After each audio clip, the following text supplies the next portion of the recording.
தொழுகையை விடுறதானங்க ஏதோ சின்ன பாவம் மாதிரி தான், ஏதோ பொய் சொல்ற மாதிரி புறம் சொல்ற மாதிரி தான் தொழுகையை விடக்கூடிய பாவம் இல்லை என்பிருக்கிறவர்களே. தொழுகையை விடுவது குஃபர், தொழுகையை விடுவது அல்லாஹ்வை மறுப்பதற்கு சமம். அபீ ஹுரைரா ரலியல்லாஹு அன்ஹு சொல்லுகிறார்கள், அல்லாஹ்வுடைய தூதர் ஸல்லல்லாஹு அலைஹி வஸல்லம் கூறுவதாக, முனாஃபிக்குகளுக்கு சிரமம் உள்ள தொழுகை என்றால் அது ஸலாத்துல் ஃபஜ்ரும் ஸலாத்துல் இஷாவும். இது முனாஃபிக்குகளுக்கு தான் சிரமமான தொழுகையாகும். வலவ் يعلمون ما فيهما لاتوهما ولو حبوا. சுப்ஹானல்லாஹி ரப்பில் ஆலமீன்.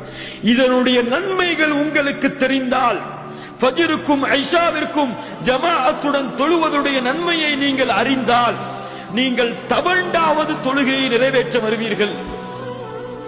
சுப்ஹானல்லாஹ். நான் எண்ணுகிறேன், தொழுகையை ஒருவரை தொழ வைக்க சொல்லிவிட்டு சில மக்களை அழைத்துக் கொண்டு எவர்கள் ஜமாஅத்தை தொழாமல் வீடுகளிலே தொழுது கொண்டிருக்கிறார்களோ அவர்களுடைய வீடுகளை நெருப்பால் எரிப்பதற்கு நான் நாடுகிறேன். சுப்ஹானல்லாஹி ரப்பில் ஆலமீன். யார் ஜமாஅத்தை தொழாமல் வீடுகளிலே தொழுது கொள்கிறார்களோ அவர்கள் நெருப்பால் எரிக்க தகுதியானவர்கள். ரசூலுல்லாஹி ஸல்லல்லாஹு அலைஹி வஸல்லம் சொன்னார்கள், பெண்களையும் குழந்தைகளையும் கருத்தில் கொண்டு அவர்கள் வீடுகளை எரிப்பதிலிருந்து நான் தடுத்துக் கொள்கிறேன் என்ன என்று. உங்கள் பிள்ளை ஜமாஅத்தை நிறைவேற்றாமல் வீடுகளிலே தொழுது கொண்டால் அல்லாஹ்வுடைய தூதர் சொன்னார்கள், 7 வயதை அடைந்தால் தொழப்போக சொல்லுங்கள், 10 வயதை அடைந்தால் அடித்து தொழப்போக சொல்லுங்கள். தொழுவதை ஏவவில்லை என்றால் ஒரு காஃபிரை நீங்கள் வளர்க்கிறீர்கள், ஒரு காஃபிருக்கு நீங்கள் தீனி போடுகிறீர்கள்.